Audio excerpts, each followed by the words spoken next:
this lesson, we are looking at derived demand, looking at the USA and Iran war conflict, which is happening recently. So I want to try to look at how does it affect economics, looking at the derived demand perspective. As we know, derived demand is when we say that the demand for a good rises from the demand for another. So derived demand is whereby demand for one good increases and demand for the other good also increases. So we're trying to look at this perspective that derived demand is whereby a good is not demanded for its own sake, but for the demand for something else. So in this case, we also say derived demand in terms of also giving it a nickname is always input demand, whereby you are trying to have an input that is now being fueled by an increase in demand, then the overall final product is going to see an increase in demand also. So here we are looking at the USA and Iran war conflict. So here we are trying to say that we have a market here for the final good market whereby we look at the fighter jets, which is the final good which is being used in this war, and you're also going to have another market here for the factor input market, which is also the raw materials that are being used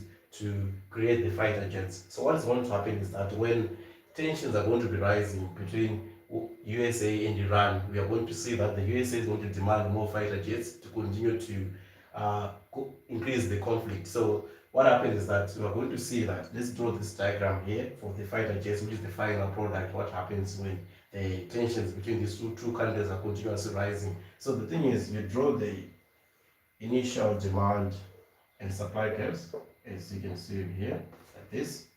Then you put an equilibrium here, is our quantity Q1 and price P1, like this. So what happens is that with demand for fighter jets going to shift to the right as the US see that the tensions between them and Iran are rising. We're going to see demand shifting to the right, and then we're going to end up having a higher quantity of those fighter jets. Then you're going to see a higher price of those fighter jets. This is what happens when demand for the fighter jets, the final good, increases. So we're seeing that the demand for fighter jets is actually rising, right? So what happens in the other diagram is that it is the input that is being used to produce the fighter jets, whereby we talk about the raw material of aluminum, titanium, inputs for fighter jets. So we're going to see also the demand for those inputs, the raw materials being used to produce the fighter jets is going to increase also. So let's draw the diagrams here. So we draw initial equilibrium like this. This is supply, this is demand, right? Like this.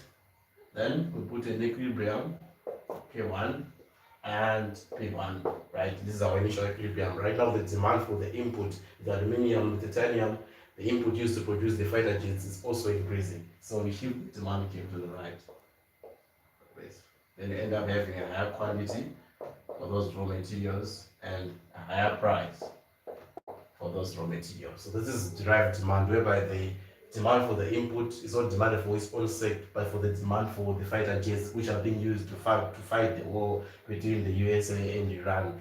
And so, in summary, this is the diagrams that you are going to be able to draw in exam situation where they ask you about derived demand, whereby demand for one good increases, demand for the other, which is the input being used to produce, is also going to increase. So, in summary, I'm trying to say that in the USA and Iran war situation, increase in demand for fighter jets, which is the final good here, will lead to an increase in the demand for the raw material, which is the aluminum and titanium used to produce the fighter jets.